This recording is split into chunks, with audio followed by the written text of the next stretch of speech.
I'm Floyd Robertson. And I'm Earl Cannonbear. And this is the SCTV News. Today's top story: the Bad News Bears were suspended from Little League Baseball indefinitely for taking bribes and throwing games. Little League Baseball Commissioner Bobby Kuhn announced the suspension at a press conference today. And when asked if the penalty wasn't too severe, his reply was, quote, "Well, it's better than the Chinese water torture," unquote. Earl? Arson suspected by police in that big Front Street warehouse fire. More details on that story later on. Floyd? Dr. Fred Rubino of the FDA issued a warning today that massive doses of marijuana taken with liquor can cause disorientation and drowsiness in people. In tests conducted at Princeton, Dr. Rubino said that after receiving large doses of marijuana and liquor, test subjects were rendered virtually immobile for hours.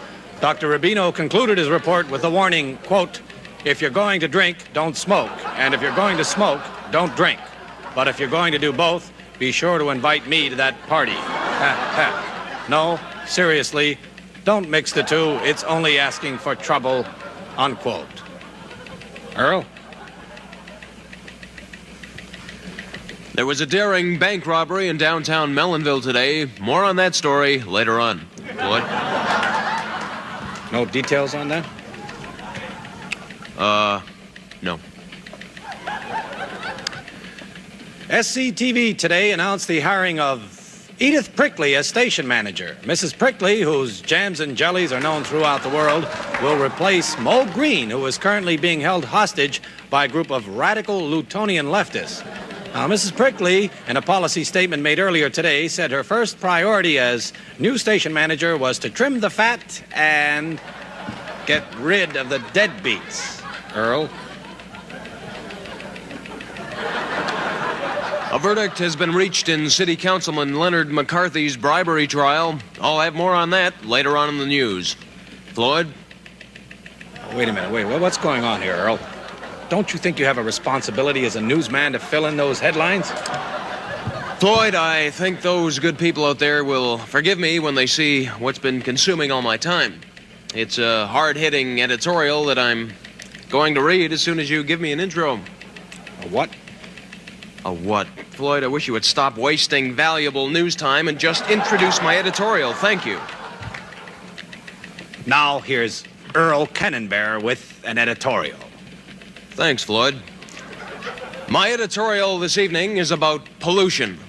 The worst kind of pollution, neighborhood pollution. I'm talking about a type of person who pollutes the neighborhood with noise and bad habits.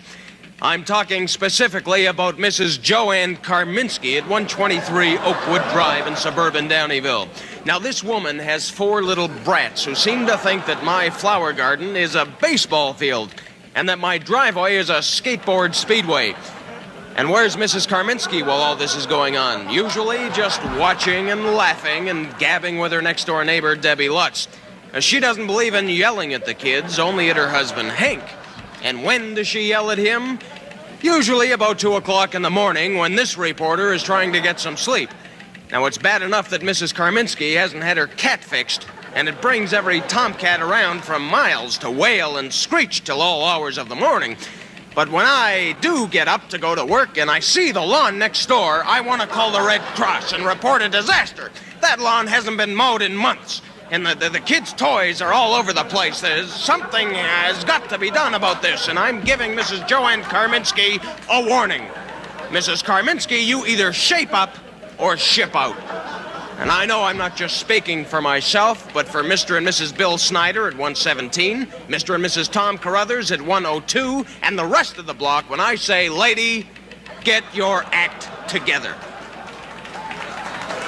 Lloyd? Well, it looks as though every neighborhood has its deadbeat. Say that again, Floyd.